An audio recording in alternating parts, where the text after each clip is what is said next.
Hello and welcome to the sideboard here at Star City Games Baltimore. My name is Ruben Bressler and I am joined by, what's your name? Bard Narson. Bard Narson. That's correct. And Brad, I'm sorry, I have to actually tell you, it's Brad Nelson. I don't know this writer, name. Okay. 2010 Player of the Year, recently top Ford Grand Prix Miami, among other accomplishments. Let's talk about the accomplishment that I made last time I was here. Oh, and also defending SCG Baltimore's Standard Open champion with what deck? Junk Aristocrats. And what are you playing today? Junk Aristocrats. So here's the updated version of Junk Aristocrats. Now, there's a couple of big changes that you've made to this deck. Yeah. Earlier this week, you wrote an article that you hadn't figured out the format, and it took something a little bit crazy and a little bit out of the box to figure it out. I mean, I think this deck list is very good. I think there's a lot of kinks in it. I would suggest not going all in on it until Friday. I'm going to write or do a video on it next Friday because I really do like it, but there's a lot of issues that I'm still getting the kinks out of. Sure, so for Star City Games Cincinnati, it'll be just in time for the FNM before then and for Cincy, which I'll be playing in. Yeah. So I might need to read that article as well. So the changes we're talking about, if you're looking at the deck list, one of the major factors of old Junk Aristocrats was it didn't have creatures that had huge power, naturally. It had 2/2s and 1/1s, and that was about it. In this deck, we have a slightly different story. We have Loxodon Smiter and Desecration Demon in the main deck. So let's talk about both of those cards. We'll start with Smiter. Loxodon Smiter is a card that sort of popped up in a little bit of popularity because of the red-green aggro deck. Is that the main purpose for it? That is exactly the main reason for it. Smiter has generally been a bad card in the format since it was so much mid-range and very little control for about a year now. But currently, because of the red-green aggro deck, or excuse me, green-red, Domray deck that Kibler made popular. It's called Aggro Crag. Aggro Crag? All right, Aggro Crag, I'm not going to say that again. Fine. Lingering Souls is terrible against them. They have Thundermaw if you flash back your Lingering Souls. If you keep the half in the Griever, they have Scavengers to eat it. It's just all in all a bad card in the matchup. And so I wanted one of the best cards in that matchup in my sideboard, which was Unflinching Courage. But you don't have enough bodies in Junk Aristocrats to actually just always put it on. Like I've strapped a High Priest with a Unflinching Courage before. It's not that great. So I just wanted some more power. And with that, you get some sweet plays of scavenging onto your guys for power.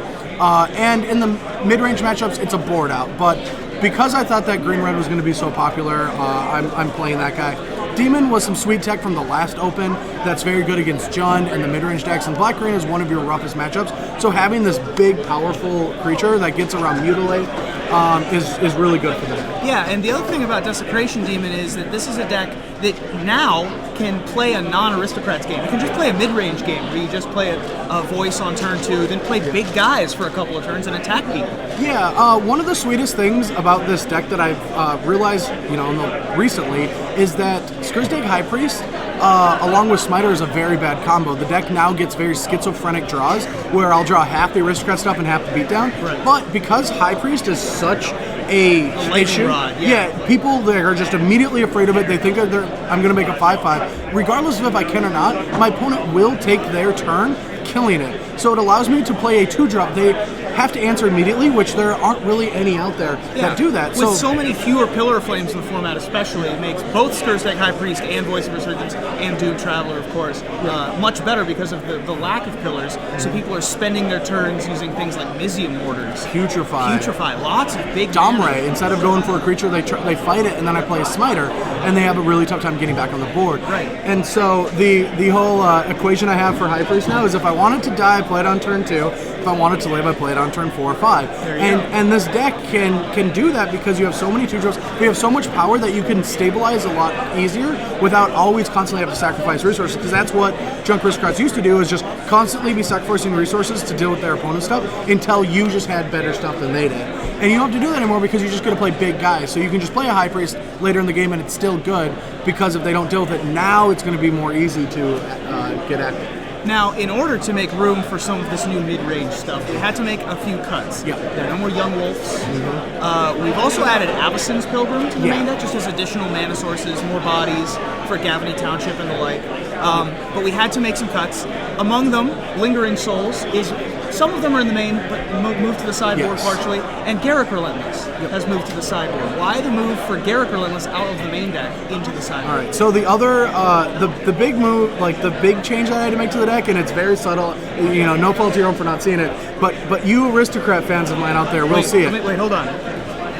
Is it Gavany Township? It is. Well, that's one of them. I did cut, but that's not the most important thing to me. What's the most important one? The 17th Black Source. I had to cut the 17th Black Source, and I hate that I had to do it, but I needed more green due to the Scavenging Oozes and the Smiters just getting more green in the deck. I would not have caught that one. No, and I did cut down on Township, but you don't need it because you don't have as many souls. But the reason that I'm only playing 2 Lingering Souls main is because it's not that great against these aggressive decks anymore. I wanted to find room for more Smiters. I get a board in a 3rd Lingering Souls against black-green mid-range and control decks and the mirror matches or the other Aristocrat matches after sideboard. Garrick's in the sideboard mostly because the format got aggressive again, and it's not that great in the main deck, so I do want to bring it in against Reanimator, John, Blue, White, Red, but it's fine in the sideboard for now. The big card that I've been liking a lot is the one Underworld Connections. The thing that I found out about this deck is you can just like not get enough lands for your big spells, since I have a ton of 4-drops that I have after sideboard. Right, you've got both Garrick and Desecration Demon. Yep. And you can just like sometimes just run out of resources when your opponent 2-for-1s too many times. So the one Underworld Connections has really helped me just keep on curve. And the only way you do that is if you run a low number of reactive cards, or like non-proactive cards, kind of like Appetite for Brains and Duress is what I'm kind of getting at. Because if you run too many cards like that, you're not going to be able to constantly put pressure on your opponent, and that's what you want to do with the connections. Once you have connections, you just want to jam stuff onto the table, force them to react every turn instead of do something proactive, and eventually just succumb to the Underworld Connection. Right. Now, the other aura that you have on your sideboard is one that's very good against red-green, if you're expecting a lot of red-green this weekend, and one that you can take advantage of now that you have 4 4s and 6 6s in your deck, and that's Armadillo Cloak. I mean, Unflinching Courage. Yes. Unflinching Courage is where I wanted to be. It was where I was at in Baltimore, and I didn't like it. It was an immediate cut for me, but it's very powerful right now because it does deal with the green-red aggro draws. You get to trample over, hit that Domri. You can race Hellkites. Because if you don't do things like that, they can actually just beat you by attrition because your cards are worse than theirs. Sure. So it's been very good for me. And there is a lack of Abrupt Decay right now, but I don't think it's that good of a card. I'm just completely conceding the Hexproof matchup because I don't think it's that popular. I don't think it's that good. Agreed. And so because I cut that, I'm playing an ultimate price to come in against Thundermaw, Desecration Demon, Lifebane Zombie. Right, your sideboard is set up of like pieces that come in against other mid-range decks, pieces that come in against aggro decks, and then you've got a suite of disruption, either discard or elimination. There are 2 Putrefies, but then the 3rd one you didn't want to be a Putrefy just because it's a 3-mana elimination spell? Yeah, because you just have to curve against the aggressive decks. Right, and against aggressive decks, Ultimate Price is the best for you anyway, because you want to be able to deal with opposing Desecration Demons on top of Hell Rider, Thundermaw, Hellkite. Even High Priest, like the Naya-based decks or the Loxodon Smiter, Boros Reckoner voice decks aren't that good against you, so it's not that important to make sure that your removal can target them.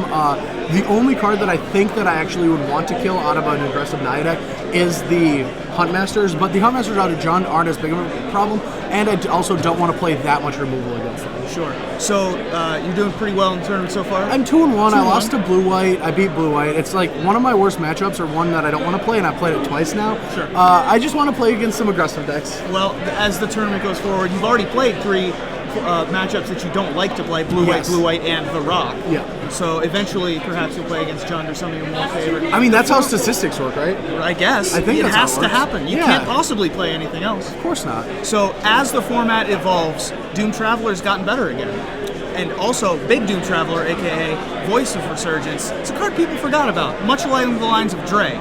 Yeah. They just forgot that it existed. And so if you're looking for a deck that can play a 1-drop, a 2-drop, and a 3-drop and have amazing synergies. And a 4-drop. And a 4-drop now. Yeah. Don't forget that we have a 4-drop 6/6, which is possibly the card of the tournament here so far. Brad, good luck going forward. Thank you. And anyone that likes this deck, or I've even had a lot of fans come out to me and be like, where's the Drunk Aristocrat stuff? There will be some stuff next Friday on probably Above the Curve. I'll talk Glenn into talking about that, as well as my video. And there's also going to be a small segment in the newsletter next week. Yes. That is going to be talking about your Thursday High Priest stuff. Yes. Just for folks who are people for the newsletter. Just stay tuned for that for more Thursday High Priest. And I have a video going up, but I don't want to talk about that because Jared kind of destroyed me. Spoiler alert. Sorry. For Brad Nelson, here at Star City Games Baltimore, I am Ruben Bressler.